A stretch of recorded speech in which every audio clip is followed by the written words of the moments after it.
Are live coming here with a brand new Stir the Pod podcast show. I'm your host Trevor, and tonight we are joined by Alex. Alex, how you doing tonight? Yo, yo, yo. And it's just us, the two-man crew, the OGs, BMFEP to STP, just the two OGs back at it again. So first things first, I think now that we are the only two people on tonight that we like to discuss Andy's future on the show, and I think 3-week ban. I think that's what we decided. Chat, I want you guys to think of a punishment for Andy. This is his third episode this season that he is missing. So we definitely need a punishment for him.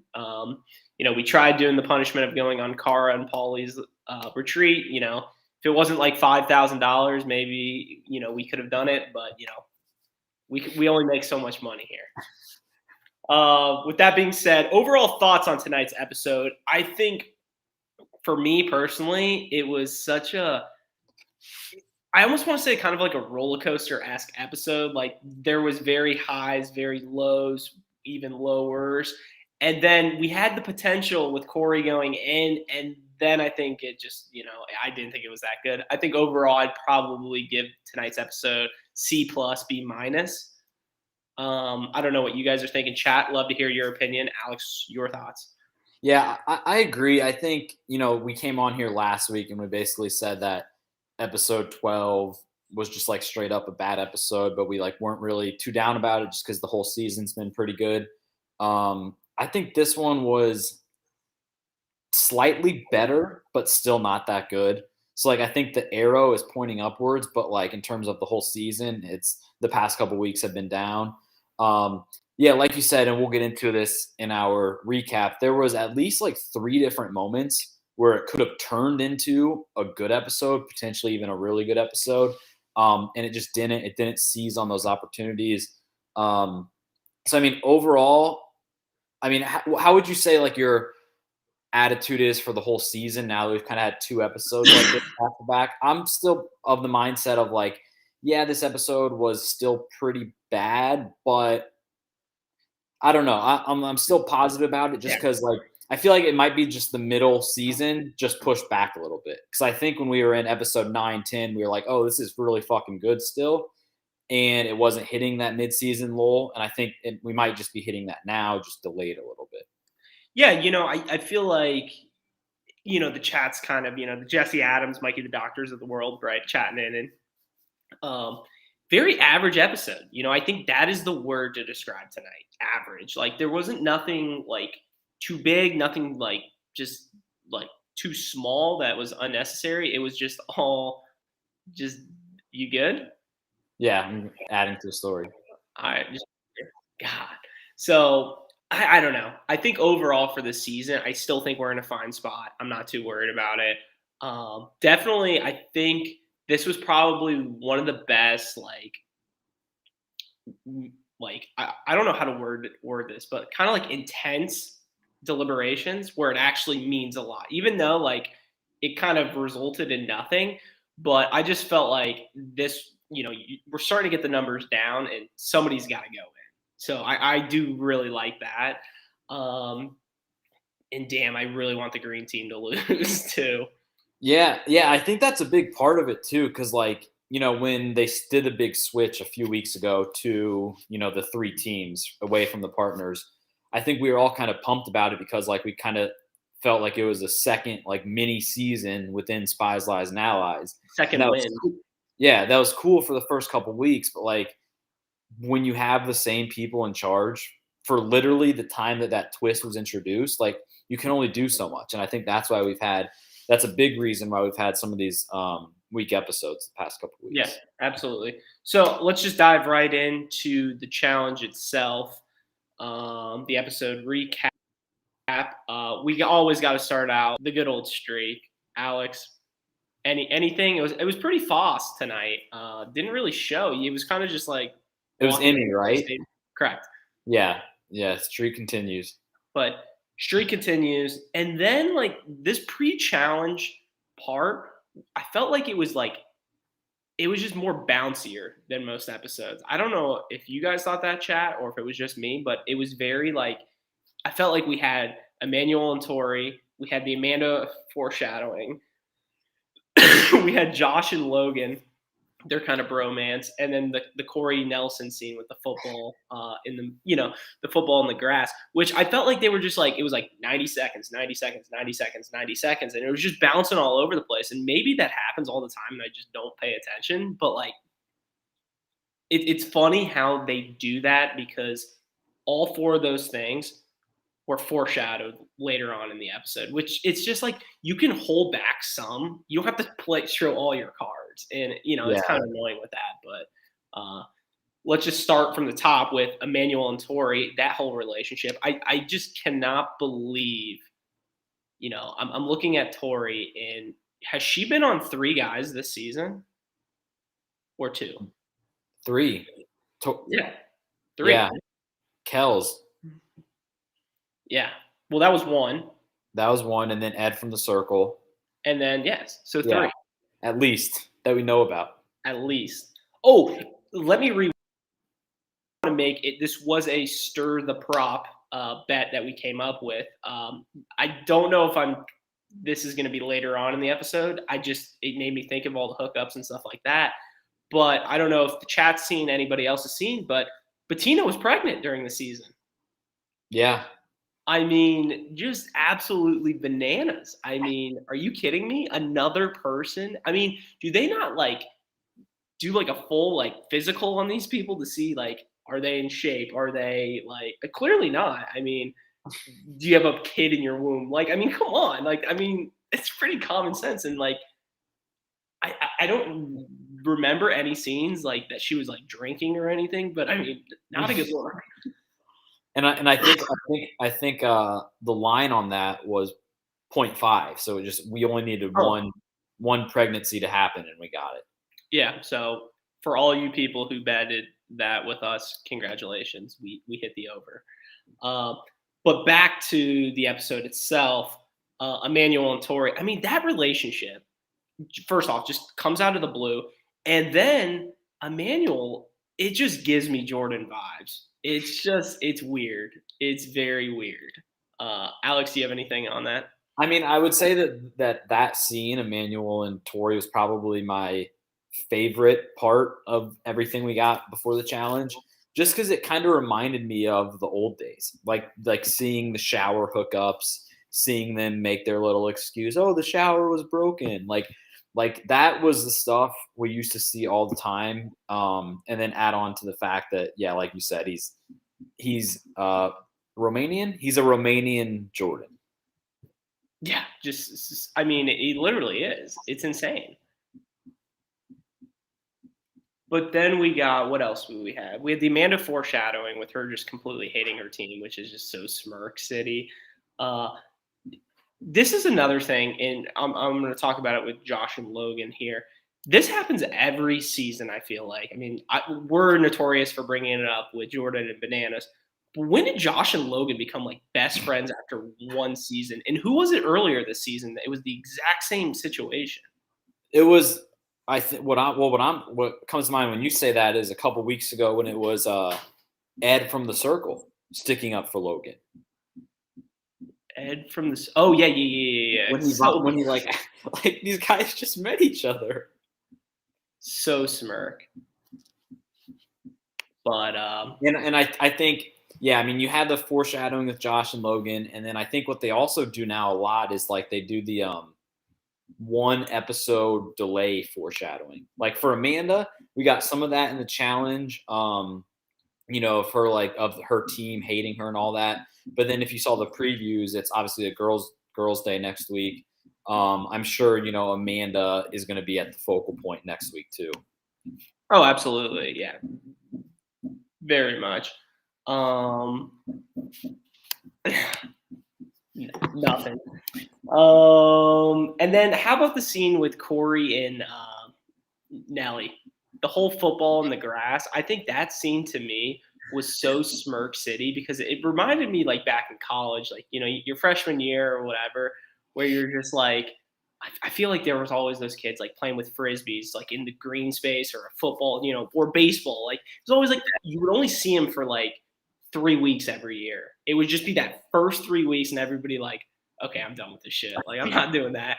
And they just had like a football out there in the middle of the green grass, like just sitting next to each other, and you're just like, I picture it like this. They're just sitting down like this, and production's like, wait, pause, stand right there, and then they just put a football like right in between Cory's legs, and they're like, all right, continue your conversation. Well, what I kind of pictured it, what I was kind of picturing was, I think they were doing the football before the producer showed up, and I think they were maybe running routes. Like, come on, like Cory was Cory training somebody to be like in the NFL or something. Yeah, he's been on that excuse for a while. I kind of imagine it as, Cory taking a 3-step drop, telling Nelly to do a post over the middle, and they're doing that for like 20 minutes, and they're kind of talking game across the field, but the producers are like, you guys are way too far away. Can you just like toss it 5 yards away so you guys can like talk about the game and we hear you guys? Yeah, exactly. It's just so classic. So then let's go into the challenge itself. And this challenge, what are your opinions of this? Basically, it gives me the vibe of Not So Fast, the famous CT, Boy Scout, Eagle Scout versus Darrell that I always think about. Basically, I do like the twist of it being underwater. I don't think we've seen like this variation of it in a while, if not at all. So I do really like that. But overall, I just think with the teams and stuff, I'm just not a fan of it. Yeah, I agree. I think, we usually talk when a challenge isn't great, what they could have done to improve it, or at least like use it at a better time. The thing that came to my mind right away was like, I think this would be a good challenge for a partner season, like a male and a female partner. I think that would have been really good. Because what we saw with every team, and it kind of makes sense, is that like if you have 4, 5, 6 people out there, like all that does is make it harder. So naturally, some people are just kind of getting out of the way. Whereas like if you would have seen, Bananas and Camilla, she's problematic. Like Sarah and Jordan go out there together, like seeing them do that challenge like that, I think would have been more entertaining because it's like 2 people, it's teamwork. You both have to kind of pull your part. So I think that would have made it a bit better, or would have been used a bit better. And then where was the bombs? There was no bombs, no smoke. Nothing like that. Could you imagine smoke? Like they're just like tossing it by the boats and stuff. So it was basically just like a rope. Was the rope attached to the treasure chest? It first off, treasure chest. It was damn near a Yeti cooler that was just in the ground. So treasure chest is a little far fetched, I would say. But yes, it was basically a rope that was tied around just a bunch of random shit, and they basically just had to get untangled so they could pull the chest back to safety. And I just think, what's your opinion of, as of right now, when we have, was it 6 versus 5 versus 4 tonight? Yes. Like, I just feel like, I understand, like, you're winning over and over and over again, so you deserve the power or whatever to have more people on your team or whatever. But there comes a time where it's like, what happens if it's just like 6 versus 3 versus 3? Like, I don't know. I'm not a fan of one team being like this and then like everybody else, because 2 people makes a big difference in this game. So the 6 versus the 4. So and like, when the green team won the very first challenge, and then one of the other teams loses a person, it's like still 6-6-5. Like it's still very even in the grand scheme of things. But yeah, when they're winning every time, it makes it more unfair. What I would kind of like to see is, and I feel like they've done this in the past, but not too often, would be basically a challenge where, like, let's say tonight, it's completely different from what, the rope, not so fast in the water, but they do like an average time. And every person on their team does like a solo thing, and they just take the average of all the times. Like, I feel like that's very fair. It literally just Didn't happened. they used to do that anyway? Yeah. Yeah, I was gonna say, Because that way it's still like, who is the best team at doing the challenge. It's just like, I don't know. I feel like when the numbers are this lopsided, they got to start doing something. I mean, obviously they do, the contraptions over water, bombs, fast cars, and all of that. But like, they got to think of something to like make it a more interesting challenge. No, absolutely. I agree. Mikey the Doctor writes in the chat, at some point there has to be a daily challenge that favors a small team. I think so too, but I could just see production being so fucking stupid that it won't happen. And I think that's like to Alex's point, the averages make like so much more sense to do it that way, but I don't know. We're not production, clearly. Unfortunately. So the challenge itself, green team goes pretty solid. Nothing too big there. Blue team goes, and we have the whole Kyle versus Amanda scenario. I mean, you have Amanda. What? Ashley. Oh, sorry. I was getting ahead of myself with the Titanic. I was about to picture it. But one of those lavender ladies. God, they all blend together. Kyle versus Ashley, excuse me. Where Ashley's just screaming at him, and at least Kyle's going underwater and actually doing something, while some of these people are just staying above water, barely breathing. But they're fighting. What else is new? And then you go to the pink team and Amanda. I mean, to be fair, she was doing exactly what her team told her to do. Stay out of the way. And yes, was she dicking around and being obnoxious? Absolutely. But overall impressions of the three teams going, were we surprised? I wasn't really surprised. I mean, they kind of tried to trick you with the whole, green's taking forever and stuff like that, even though it was like 10 minutes in or whatever. And then the challenge obviously ends with TJ. I mean, without a doubt, obviously we knew it was coming. I literally texted Alex saying, green is going to barely win. It's not going to be like they won't win by 5 minutes. They'll win by like 5 seconds. Yeah. So this was one of the closest challenges of all time. I've never heard that line before. But overall, anything else about this? Once green wins. Yeah, I mean, not really. Green seemed just a whole lot more organized, and I mean, it makes sense because it's been the same 6 people working together. Now you have so much team movement in the other 2 teams. Blue team. I mean, I think they did fine. They just obviously weren't as good. And then pink goes, and yeah, Amanda. I think what kind of screws Amanda in that situation is almost the fact that like Cory and Nelly and the rest of the team is close enough to the dock to like hear, Ashley and all the other people like joking with Amanda, like, oh, Amanda, do the Titanic thing. And that just makes them even more mad.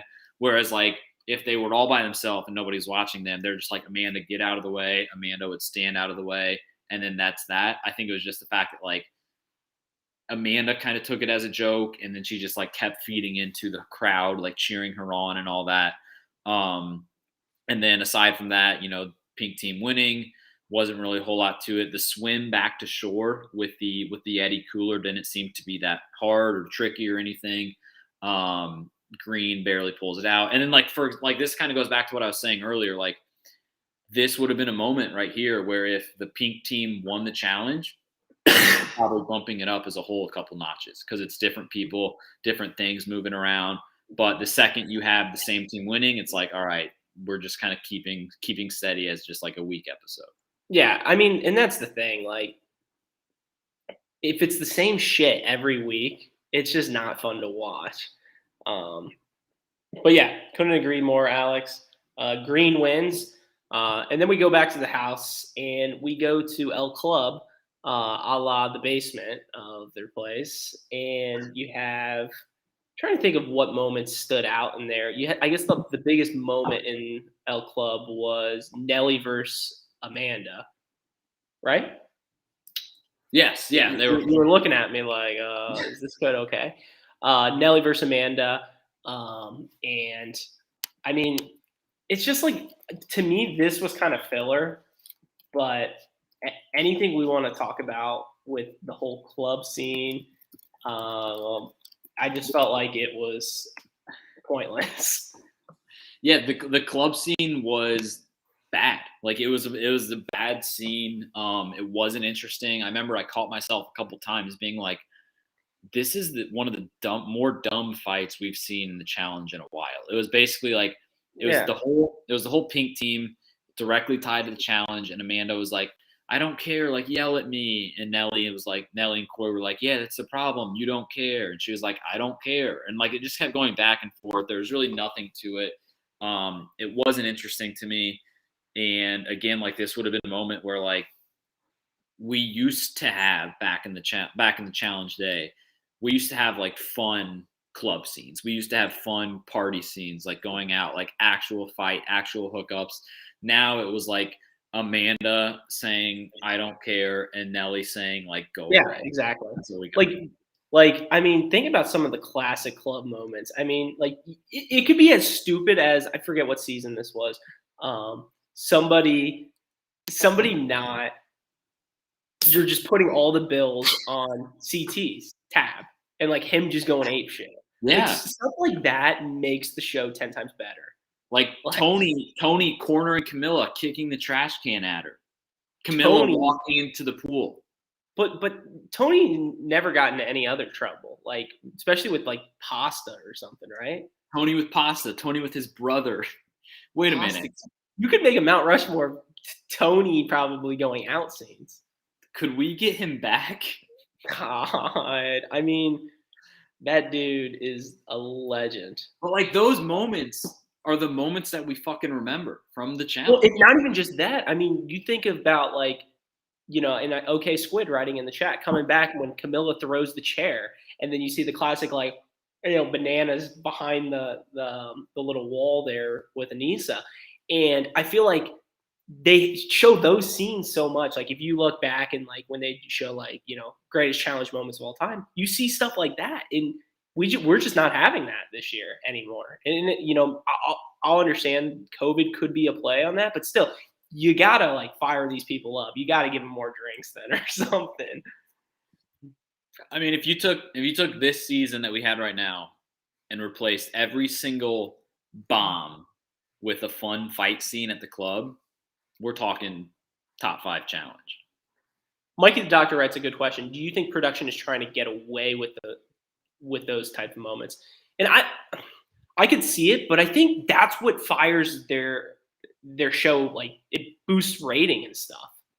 Like that's what we want to see. Like this is a reality show. Like I understand like we're putting people in, you know, uncomfortable positionings and, you know, stuff like that. But like, we want to see people get blacked out drunk and throw chairs and stuff like that. I think they'd be dumb not to try to do that. And I know there's a limit, but you gotta poke it a little bit. Well, but yeah, and that limit, I feel like is something, just hearing cast members talk is something that did not used to be in place. Like I think just, you know, past 7-8 seasons, they started doing the whole like, you know, they put people on drink limits. Like I think they literally put certain people on drink limits after like their. I think they literally hand them. I'm almost like guessing what they do now is like, you know, you see like, you know, Bananas doesn't drink that much, but they're like, okay, Bananas, here's 4 drink tickets. Tony walks by. Tony, here's your 2 drink tickets. Like everybody, like you said, is just out of control. Like, and I'm sure like Bananas is probably like, hey Tony, if you save me, here's another drink ticket. Tony, like the little puppy dog. I see a lot of hate from the cast this season. I mean, we've kind of hit on that the entire year. I mean, OK Squid, we've had the same cast for the same 4 seasons, and yeah, exactly. So after El Club, we go to Deliberation, and it's basically down to the 5 guys. You know, they're each pleading their case, dicking around, and nobody's really going for CT. I mean, what else is new? CT just getting a free pass. Alex, I believe you had a stat that was kind of amazing. I know you texted it to me. I know it was late last week. Wasn't it in 19 seasons of CT, he's only been called into an elimination how many times or something? Yeah, do you remember? I think it was like through 19 seasons, I think CT has been voted into elimination by like whoever got the first vote 2 times. it's insane. And like the rest are either him getting called down there or like volunteering himself the past few seasons. Mhm. That's absurd. I mean, 19 seasons, 2 times. I mean, some people have gone in twice already this season. So for 19 seasons, that's ridiculous. And that just shows, I mean, who CT is as a player. I mean, that Bananas backpack literally solidified his safety for the next how many years? Like, it's crazy. So then deliberation happens. 5 guys. Who are we voting in? They vote in Cory. And again, you know, we brought this up earlier. I don't know why they're saving Logan. Like, I don't know. 1, I thought he's hurt. 2, what happened to the whole let's get all the rookies out first?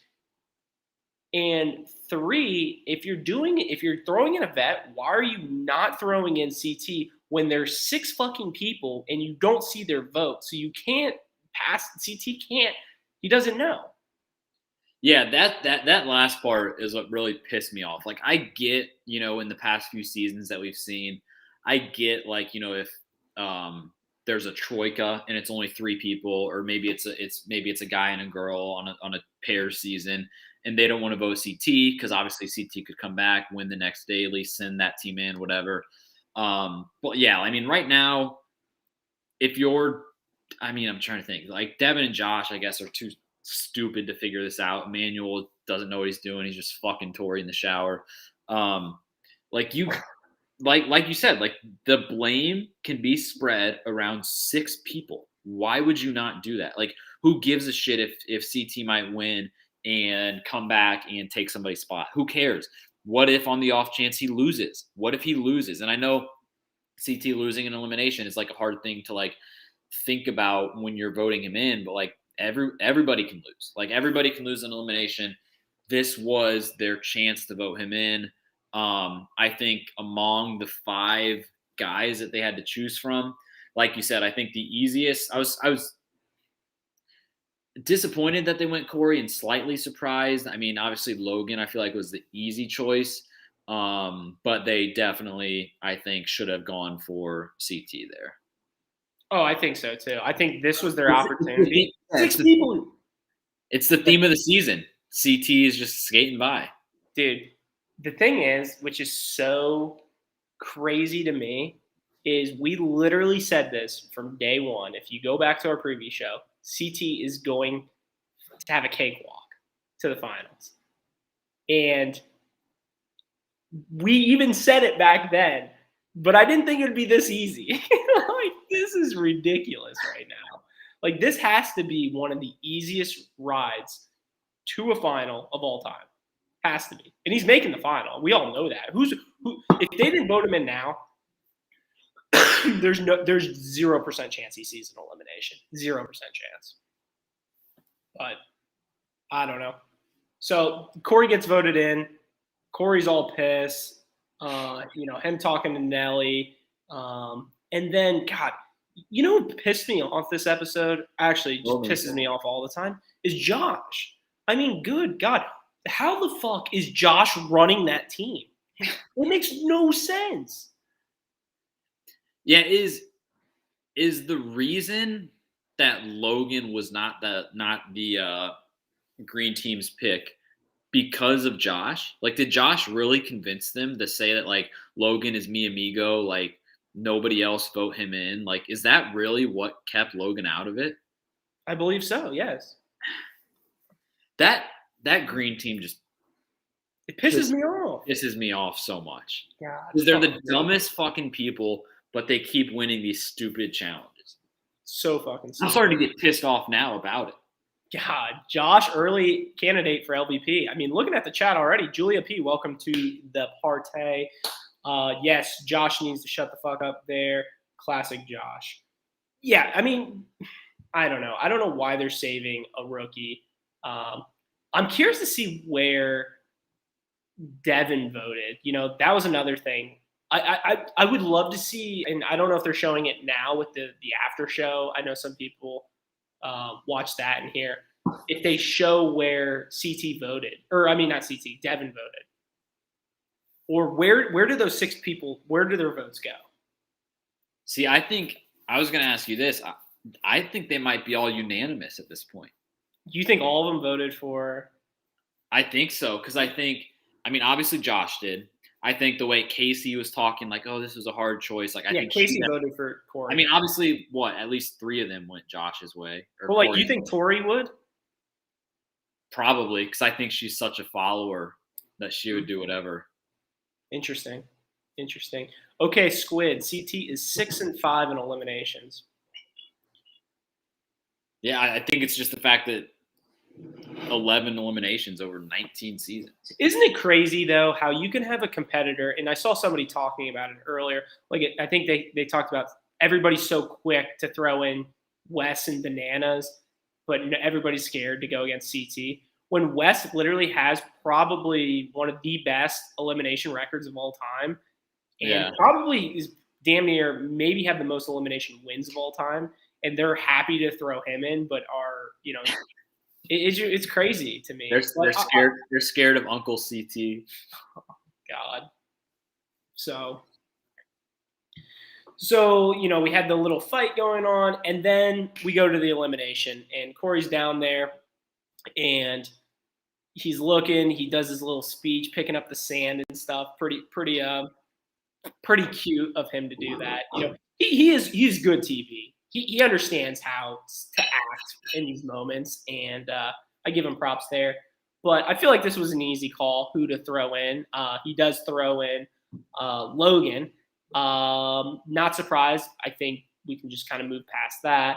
And then we go into the elimination itself. And this one, another thing, and I think we talked about this earlier this season, was just another pointless thing that they lit on fire for no reason at all. Like, you didn't have to do that, but it was basically, one person on like one of those rolling balls, the other on the opposite side, they're holding a rope, and you're basically trying to pull the other person off, and we'll just light fire in between.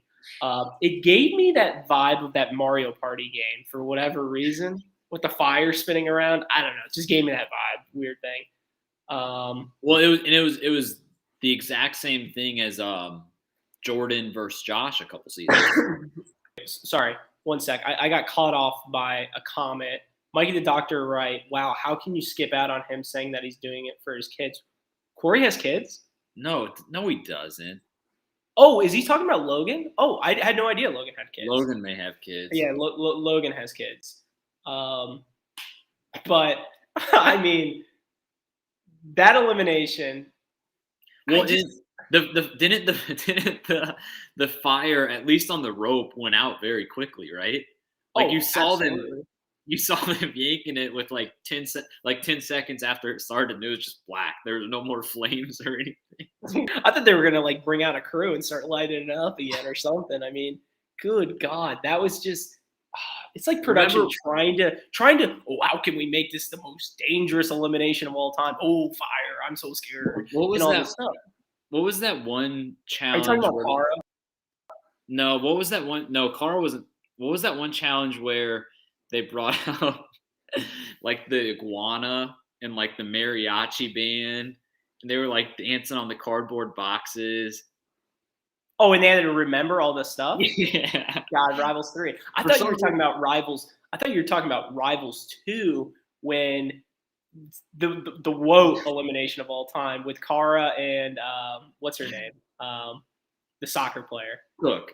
The elimination that never happened. Yes. The scariest elimination of all time, where it literally looks like somebody's going to be hooked up to an electrical chair or whatever, getting shocked to death or whatever, and no elimination happened. Is that right up there with Nani and Georgia in the tape elimination? Oh my God. Those 2 eliminations, whoever suggested that should be fired. Literally on the spot. The Georgia elimination versus Nani was one of the dumbest. Nani couldn't do anything. It had nothing to do with the girls. It had nothing to do. It was how good could now. if they wanted to do that elimination, they should have been in teams. If it was like Yeah. a rivals-esque thing, it would make completely sense. Well, Nani relied on Wes and Georgia relied on Turbo, and that just made no fucking sense. and I think to your point, I think they did it. I think they did the elimination like maybe an episode after they went to individuals. So like they could have done it 5 episodes before when everybody still was on a team, like a guy-girl team, and it would have been maybe not as bad. But the fact that everybody goes individual and they call the 2 girls down there and they say, hey, you're going to be taped to a chair that's another guy on the show is going to tape you to. And then whoever gets out first wins. So dumb. Could you imagine if imagine you just have no alliances in the house anymore? Nani just wasn't taped up at all or something, or like somebody was just not taped up. They're just like, fuck it. I want you to go home. Should we do it might be kind of fun. Would love to hear the chat's thoughts if we did I think we need to do a couple more Mount Rushmores on some of the worst things. And I think this one of just elimination rounds would be I love that. I think we've done worse competitors. Yeah. But yeah, chat, give us some things. The off season, hopefully, knock on wood, is right around the corner, and hopefully we're not here until 2023 doing these recaps for Spies, Lies, and Allies. But off season is coming, and we love doing the Mount Rushmore seasons. So give us some topics. So yeah, and I do want to bring up one more elimination because I see it in the chat. Let's not forget Josh lost tug of war versus Jordan. I mean, that's the one. That's the one that was like tonight. Yeah, exactly. It's very similar in the fact that, I mean, was it Jesse Adams who sent that to us tonight? You tweeted it tonight, and Jesse Adams is like, well, I count 4 thumbs or something. I mean, come on. Jesse Adams, tee that man up. Very impressive win by Jordan back in the day. Very impressive. Well, I mean, okay. I mean, I know it's Josh, but to win something with the fucking rope like that. Okay. And the way he kind of toyed with him too. I want to go back. I got the itch for that episode now.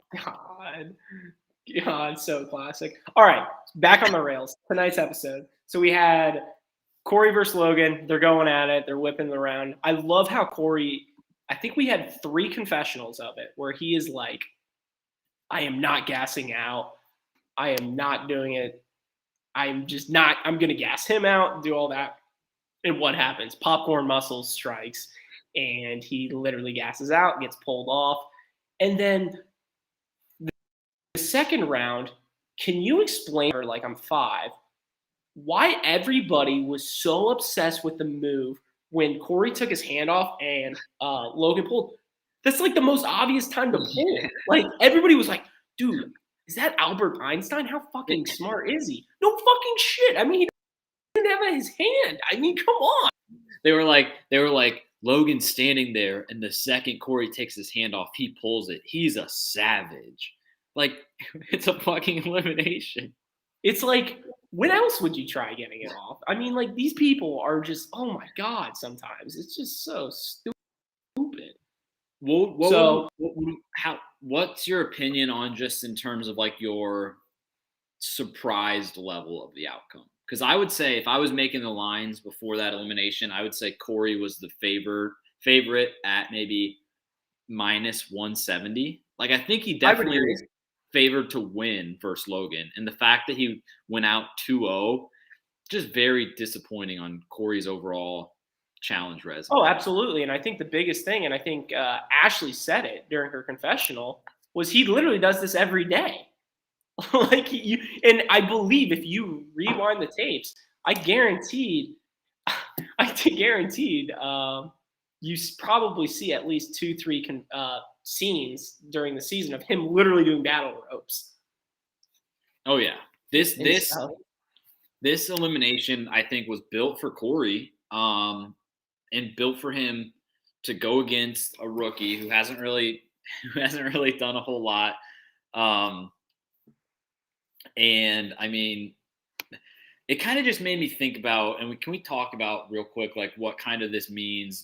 We do this sometimes when a veteran gets eliminated, what it kind of means for them as a whole. But what would we say like our parting words would be for Cory, just in terms of like, what do we like?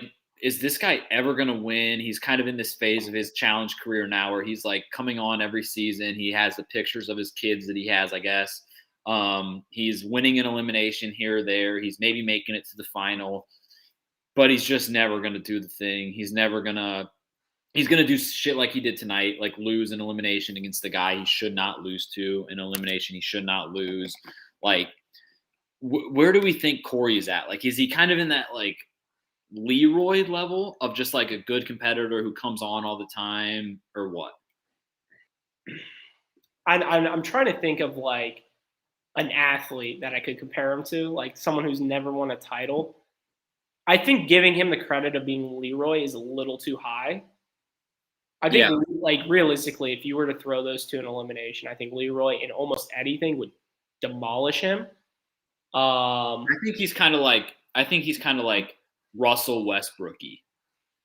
Like, he's got the flash. He's made it to a final or two. Like, but I think that's even too much flash. Like, I mean, yes, there's bad moments of Russell Westbrook, but the highs are. I mean, he literally had what? He broke the record for most triple doubles in a season or something. But does he win? Winning aspects, absolutely, I agree with. I was thinking more of like a Ben Simmons. But Jesse Adams says he's like Hoosiers basketball. What do you have to say about that? Next comment. Not a fan of that comment, but surely watch it. Never mind. I'll hold back. Let's just say one of our teams is actually going to make the tourney this year. So, all right. So fucking what's his name? Long-haired dude Logan wins 2-0. Cory's got no grip in the second round. Like we said, he does these workouts. He should have won. But then Logan comes back to the house, and then so obviously the fucking what's it called? The 6 people, the green team, are still all together. So now we got the blue team. Logan takes Kyle's spot, and so the blue team is now Uncle CT, Ashley, Emmy, and Logan, right? 4 people. And then the pink team is Amanda, Big T, Nelly, and Kyle. Just a shit show of a team. That team is, I mean, you're looking at teams. I mean, this is literally 2 MLB teams, and you're literally not even the Indianapolis Indians. You are down to like the Fort Wayne Tin Caps. You are single A, like low of the low teams. That might be one of the worst teams you can make out of all females, all males, like combinations. That's up there. Like, see, I think the only way you get better is if you get rid of Nelly from that team and put Josh on that team. See, I don't disagree with the pink team being a minor league team at this point.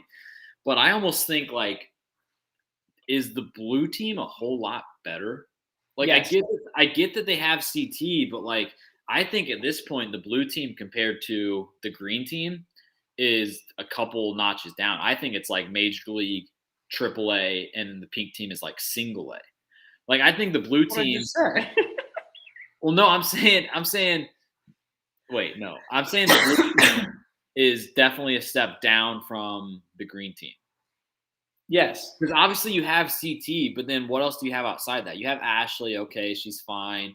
Emmy? You have Emmy. I mean, she's a fucking lunatic. She's literally a lunatic and an alien. And then you have Logan. And yeah, Logan beat Cory tonight, but like, is he fucking hurt? Is he fucking Big T? Is he talking Spanish to Josh? Like, I mean, the blue team doesn't really scare me. And I feel like an episode ago, they kind of did. Mm-hmm. Kind of to jump back, and I cannot believe we did not bring this up. Can we talk about, I hinted at it earlier, how the first like 10 minutes of that episode was just all over the place.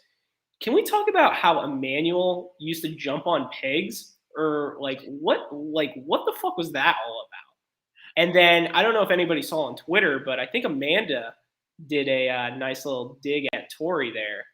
I think she tweeted something about, "Oh, we know Emmanuel likes jumping on pigs," or something like that. Do you happen to see that?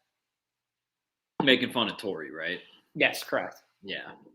Yeah, that was definitely one of those. I feel like unfortunately there's been We're excited page, Jesse Adams. Thank you for sending us that. I feel like there's been at least 3 moments this season, and I feel like there used to never be these moments where I was watching the challenge tonight and I look up and I see a picture of little Romanian kids sitting on top of a dead pig. And I just thought to myself, like, what the fuck am I watching? What is this? Like, what has the show become? I want to see fucking Kenny and Johnny messing with Camilla. Like, I want to see Camilla walking into a pool. I don't want to see fucking Emmanuel talking about his Christmas traditions. I'm sorry. Wow. Sheesh. Rough crowd. All right. Now I know Alex's take on the, what is it? Romanian way of life. Sorry. Yeah, no, thank you. Won't ask you on that. All right. So we got some segments tonight. And what's our first segment tonight? And I'm looking at our little cheat sheet that we make. And I am sorry for stealing the Bettina. I did not see that down there. So my apologies, Alex, for pod stirring. Yeah, so we'll cover that one first for Bettina. Obviously, we talked about it before, but just real quickly, I don't think I mentioned this because I was surprised to hear this too. Like Trevor mentioned earlier, but we learned over the past week, pot stirring is our little news segment. We learned over the past week that Bettina was actually pregnant on Spies, Lies, and Allies. And this is actually 4 seasons in a row that we've had a pregnancy. That was surprising to me. I thought it was maybe 3 max. I would have said 2. I was surprised to see 4. Who's the 4? So apparently it was 4 seasons ago on War of the Worlds 2. Faith was pregnant. Okay. The season after that. The season after that was Melissa on Total Madness. Made the final. Vienna run a final. Isn't that crazy to think about? Melissa's child has gone farther than a lot of these clowns have. Yeah. That was talking about that on the season recaps we did at Total Madness was awesome. I mean, I think Vienna, Melissa's baby, got a pick for Rookie of the Year. I think she did too. And I think realistically, she is now the youngest person to ever run a final at -7 months. Negative. That's unbelievable. Fair play to her. Or him. Her. Him? Her. Yeah. So you had Vienna in Total Madness, Melissa, and then last season there was actually 2. I think it was Natalie and somebody named Liv, who were both pregnant last season. They both went home early. I think TJ did like the vague, like, oh, you've been deactivated, and then nothing else. And then this season, obviously now with Bettina. So that makes it 4 seasons in a row, 5 in 4 seasons. That's absurd. Absolutely. And me and Alex have already talked, but Mikey the Doctor, don't worry. I have a bet line next year of who will be the person to come out pregnant during the show filming. And if I would have known at the time, like we said, we made the prop bet of basically like, is the pregnancy going to happen this season or not? If I would have known in the season preview that it had happened 3 seasons in a row, I think we would have been forced to make it maybe 1.5, like because it is so common now. But yeah, we made it at a half and the over hit. So we'll see what we do next season. To the Overs Club.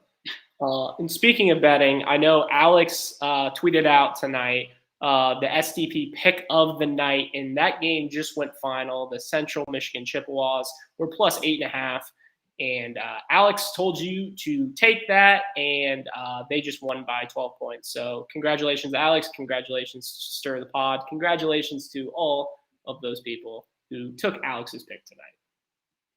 Yep. Be on the lookout every Wednesday, and you can watch it with us during the recaps.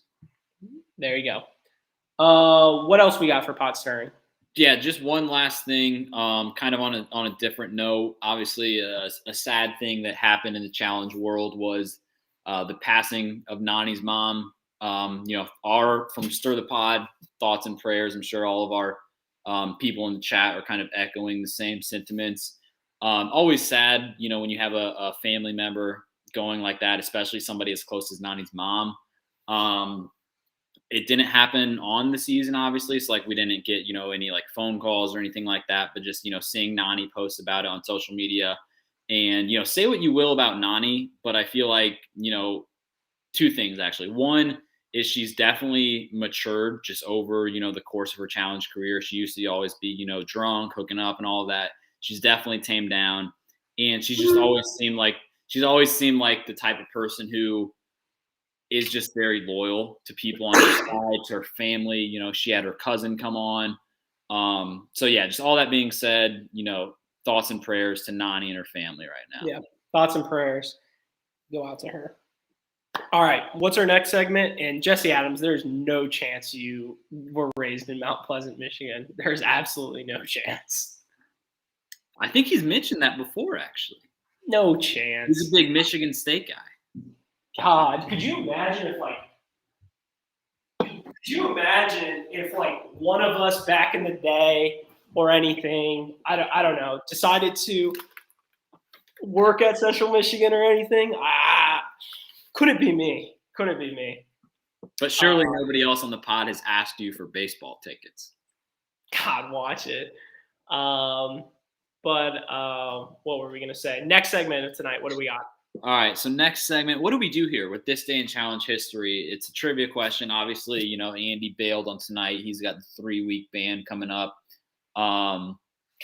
Should I just kind of ask it to you and you kind of talk it out, and then we see input from the chat as we go along? Yeah, that's fine. All right, so obviously our fans know what this is. This is a regular now. This day in challenge history, November 3rd. Was episode 5 of Cutthroat. We got a 2-parter here. Episode 5 of Cutthroat. Your first part of the question is going to be Ty lost in elimination to who? Sorry, what was the season? I was putting the thing up. Cutthroat. Okay, I have no idea. You don't know who Ty lost in elimination to? You could think about it because they showed it on montages for future seasons. Bananas. No. No idea. Dude, I'm telling you, Cutthroat is not – I don't know. Cutthroat's underrated. Don't at me. It is. I just feel like it's a forgotten season. It's like The Island. I just always – So the elimination itself was pushing a pull towards your opponent, like a reverse tug of war. Can you list 3 guys?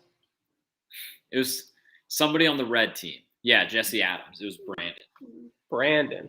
Because they used that because I think Ty was up. Can you explain to me, and I'm pretty sure this is Ty. I always get confused. I always get confused with he was the one who's partners with Emily, right? Yeah. Why does he always wear his shirt on backwards? Ty? Yes. I think they made him do that because the shirts he had on had logos that they couldn't show. Oh, it was Under Armour, which is now a sponsor. Yeah. But maybe back then, okay. Because it was always that circle or whatever. It was inside out sometimes too. Exactly. Yeah. But he was always the only person. That's why I was always confused. But that makes complete sense. Yeah. All right. So Ty lost to Brandon. Part 2. I don't think you're gonna get this, but Camilla won the same elimination against who? So for the guys, Brandon beat Ty. And then Camilla also won for the red team, and she beat somebody else on the blue team. Wasn't it the blue team's captain, Emily? No, Emily was gone by that point. Fake Emily, right? Yeah, Not well, Emily. Yeah. not Goat Emily.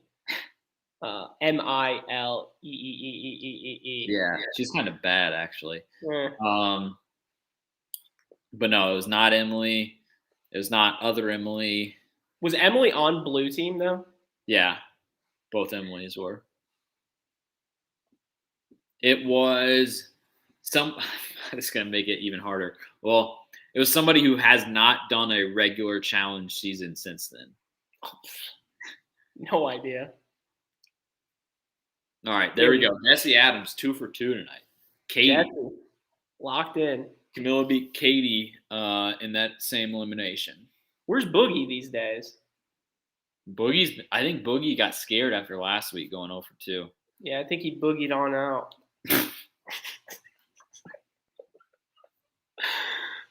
All right, enough from me. I'm tired. I'm sore.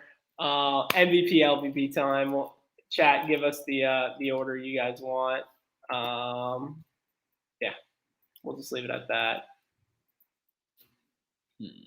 This is gonna be a tough one. I know. I'm trying to think of. I mean, there's easy LVP who's not on screen right now. I really don't know both my picks. I gotta think.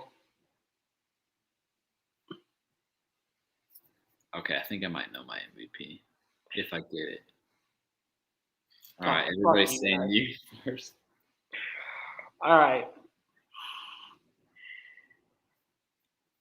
My MVP tonight is going to be the bromance of Nelly and Cory. Was that yours? The Young Bucks? Well, without Hunter, but yes. That was not mine, but that's a good pick. I just think those two guys just seriously love each other. No homo. But like in a way where literally Nelson sacrificed himself last season. And like you can tell, how many other people, like you look at relationships on this show, and like how many people checked on their, like when they get eliminated that, they like wave goodbye or whatever, just say, I'll see you soon, I'll call you or whatever. They were like hugging it out and stuff and like, dude, I'm rooting for you and all that stuff. And I think like that relationship between those two is actually very, very strong. And it's really cool to see between two challenge competitors because, a lot of people you hear from Bananas or whoever, they're saying like, realistically, you might talk to one or two of these people outside of the actual game itself. And it's just really cool to see translate through the game. And, and it's also cool to see that, they would, sorry. Jesus Christ. I love you. Okay, Squid. Love you. But yeah, I don't even know what to say. I lost my train of thought. That was just smirking so hard at that comment. Honorable mention, okay, Squid, for that comment. No, that's a good pick. And I think production in the elimination did a really good job, like editing the Cory Nelly bromance. Like they showed him rooting from the sides, like talking to Cory and all that. And then obviously Cory was getting a little emotional at the end. Obviously just rooting as hard as he could for Nelly. That's a good pick. My MVP tonight, I'm going to go CT. I think CT oftentimes is a cop-out for when there aren't a whole lot of good MVP options. And tonight, there aren't a whole lot of good MVP options, but I actually don't think it's a cop-out just because I think the dude fucking slid under the radar again. He, they kind of talked about him, but then he basically like started off the deliberation by saying some speech that like meant nothing, and it scared all of them, obviously. The fact that like he, had a 1 in 5 chance of being the House vote, just on paper, and the fact that he was able to get away with it again when he's stronger than every other person on the challenge combined right now. The dude, I think, had an MVP performance tonight just because of that. Yeah. Mikey the Doctor, great comment. The only thing I would suggest to that comment, it wouldn't be exactly like next year or last season with Fezzi because me or Alex would definitely win that elimination, whoever went down. So, Yeah. Andy has no chance. But continue. Alex, LVP, who you got for us tonight? My LVP, there's an easy one here that's gotten the picked a few times. I'm actually going to pick a girl, and I'm going to pick Amanda. Wow. I'm picking Amanda. I'm certainly not picking Amanda's ass. That would probably be honorable mention for MVP. But just Amanda tonight just kind of pissed me off. I felt bad in the first 4 minutes of the episode. I was like, why is everybody talking so much shit about Amanda? And then they got to the challenge, and she just did not give one fuck about competing.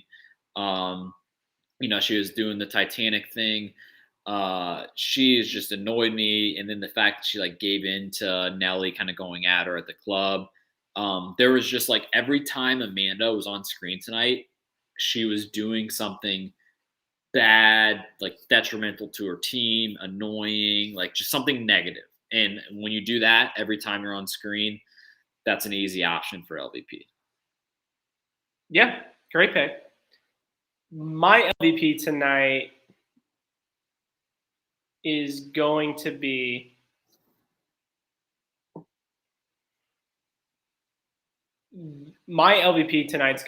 the green team besides Josh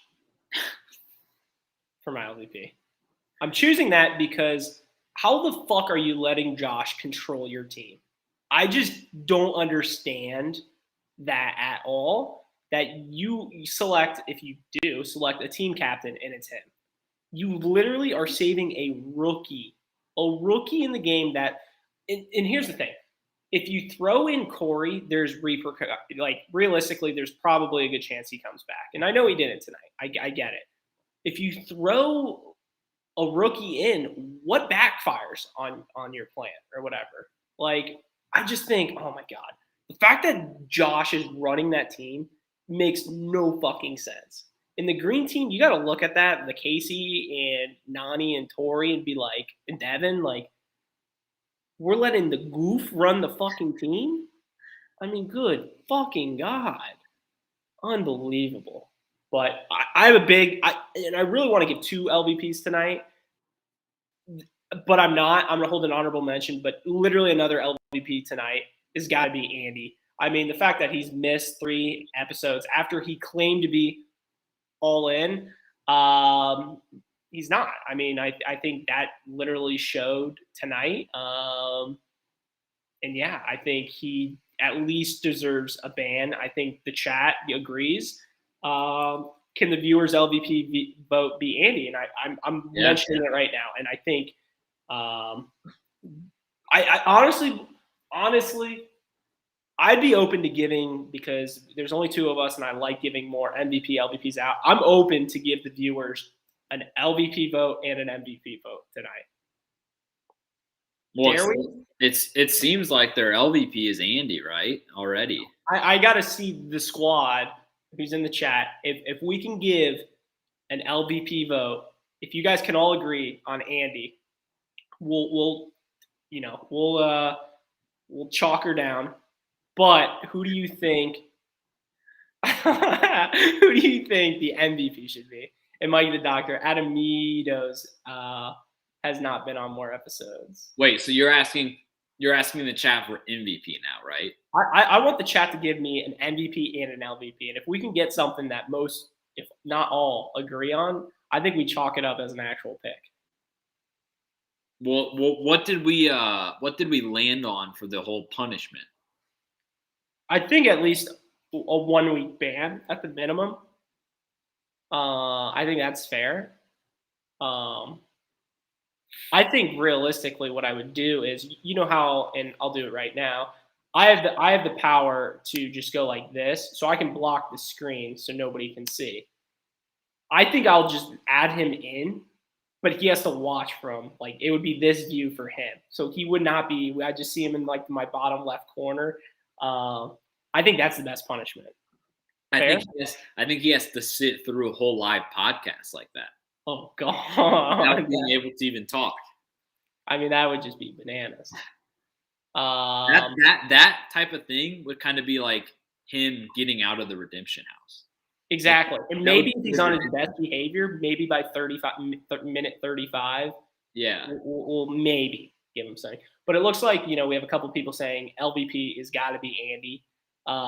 So Jesse, Squid, Mikey, I don't even know who else is still with us. Give us another MVP, a group MVP. Who we doing? Group MVP. So your LVP, Trev, was the green team minus Josh. Yes. Okay. Because they're all fucking idiots. I mean, Jesse claims he has an idea. This should be interesting. ... But and then I think we're good to wrap this up, right? Yeah, exactly. What do we think? MVP can be the real OGs, Alex and Trevor showing up every week. I mean, I don't hate that. I don't hate that either. Okay, Squid went with a different route. Okay, Logan MVP. I'm fine with either of those. But I'm the funny thing is I'm waiting for Jesse Adams because I'm waiting for just a big ass paragraph of what to do with Andy. Looks like Alex and Trev for the MVP. Appreciate it. Love the chat. We'll always the best in the game. Been going at it for 4 years now. 4 years, almost 500 episodes. Yeah. Have him dress up with fake crappy emo tattoos, fake mustache, and have him slide in a Tori's team. What? All right. Somebody grab the mic from Jesse Adams. What the hell was that? Like Emmanuel. Oh my God. I mean, that's smirk, but like what?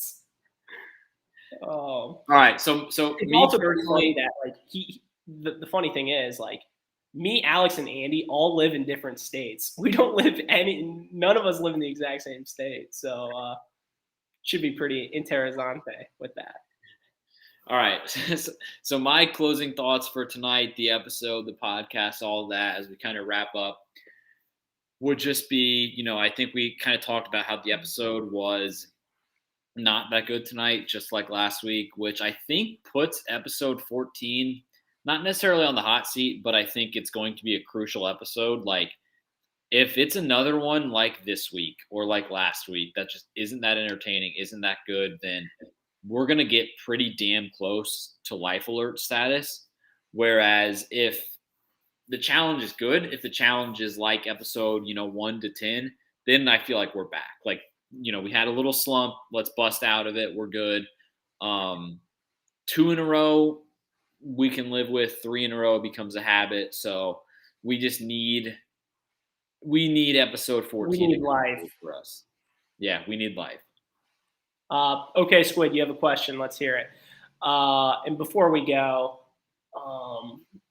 you can always follow us on Twitter at Stir the Pod for the latest information, and also on Instagram at Stir _the_pod.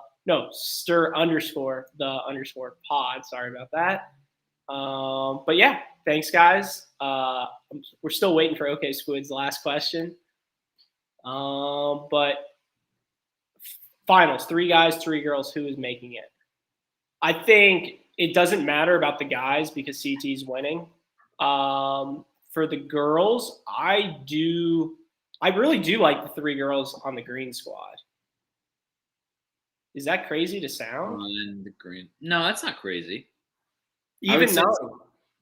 Yeah, I mean, I think there's 7 and 7 now. I would say CT 100%, no doubt about it. I would honestly say outside of CT, maybe Devin has the best chance. And maybe the third one, either Nelson or Kyle. Mm-hmm. Girls, I would say for sure Casey.